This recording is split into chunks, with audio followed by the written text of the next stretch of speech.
Hey there from Bug Eye Guys. Today I just want to make a video about a couple of these really special cars. This one, 501, the very first production Sprite. Everything about this car, if you look inside this interior, it's beautifully correct. This is our 501 floor mat, which isn't accurate in that it's not rubber, but it's the dang closest thing you're gonna find to the rubber mats that were original, and that's why we love it.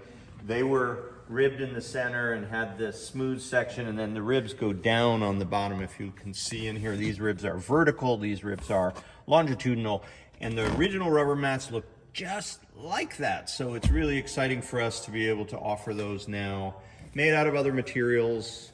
So they're not rubber like the originals, but they look as good as you can get. So this is a game called Make It Exactly Accurate, and that's what 501 was about.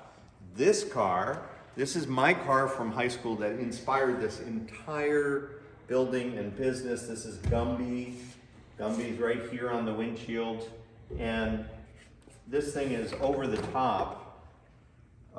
Just everything about it is not 501. Everything about it is creative, different carbon fiber piping and head fairing and pillow and hard tonneau and bigger mirror and rare African babinga wood steering wheel, whatever that is. It's some fancy species, but it's a beautiful piece of art by my own personal standard and nothing to do with the concours standard, deliberately to just see what's possible. And that's what's special about this car and about Bug Eyes in general, is that you can do so much with them. So this car for today's discussion is called Gray. And Gray is, like Gumby, a very unique interpretation, not for everyone. Again, some of the people really only want this kind of accuracy, and that's great. We love that. It's a lot of fun to make that, and to get these Lucas beams just right, and these accurate rims just right, and everything else just right on the car. So it's really great for us to make that. But over here, you've got blacked out trim everywhere. That's a cool new novelty. All these black details. Just really nice to see a new interpretation in this whole category of how do you interpret this original form. And so with all of these, what we're after is to keep enough of the original DNA and then jazz it up just enough so that you have a cool, custom, sort of resto mod interpretation of a classic car that everybody knows and loves. And if you look inside here, you'll see that, like Gumby, this is also a very rare, unique, one-of-a-kind, let's say, interpretation. We went nuts with this Momo wheel with red trim, and it's just another way to add an accent and more detail. These stitches are all color coordinated based on the stripes, carrying the stripe through the dashboard.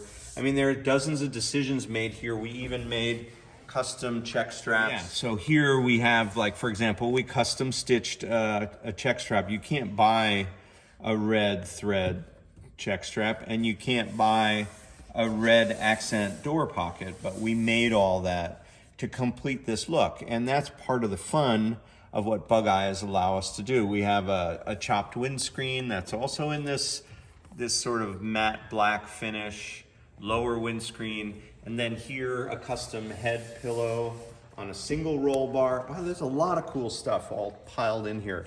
Single roll bar, custom roll bar that allows you to get this seat all the way back. And then again, this contrasting stitching and the matching piping. So, and a lot of cool details here, more black features, and on and on and on. And Hardora mat here, this really nice Hardora mat. It's just cool to see it all in one place. And a 5-speed transmission with a custom shift knob with the right pattern. These, of course, you push down to engage reverse. And as I mentioned, the painted dash, they would have originally been vinyl covered, but in our interest to make something special and cool, that's what we did. We also over here have the same theme, and I love this. We did this first on Gumby next door to me, but this is a custom hold down strap with one hole. I just think that, you know, we're all used to our belts with multiple holes, but when you have one hole and it's custom made, I just think that's cool. I'll open it from here and you can see from right there under the hood, there's more of the same. We made this flip forward because most of our aging population of customers really appreciate that it's that easy to open the nose. It makes access better. There's a lot of precedent for that because so many racers flip their noses forward back in the old days when they were racing their bug eyes just for better engine access. We built reinforcements for the nose so that it's stiffer. We put in this beautiful 1380 Ocelli engine that came from England, and it's just a work of art inside and outside this engine with new SU carbs, an electronic ignition and an alternator, better cooling, better radiator, new battery, an air horn, upgraded front shocks and a sway bar. So all of these things, there's silicone brake fluid in here as well. We have these custom locating pins that are locating the nose when it comes down, which is also something that we fabricated. We even have little baby windshield wipers, which we don't want to use, but they look the part. We don't want to use them because we don't want to damage the Lexan, but they're there just so that you don't say, well, how come there are no wipers? Well, again, these are all the custom little details, and this car is loaded with them. And it is a great privilege to be able to both take the legacy of this car and to do it so accurately in 501 for a Concours Gold, and then to go all the way off the map with something like this to build this bug eye called Gray. And that's what we're up to this week here at Bug Eye Guys.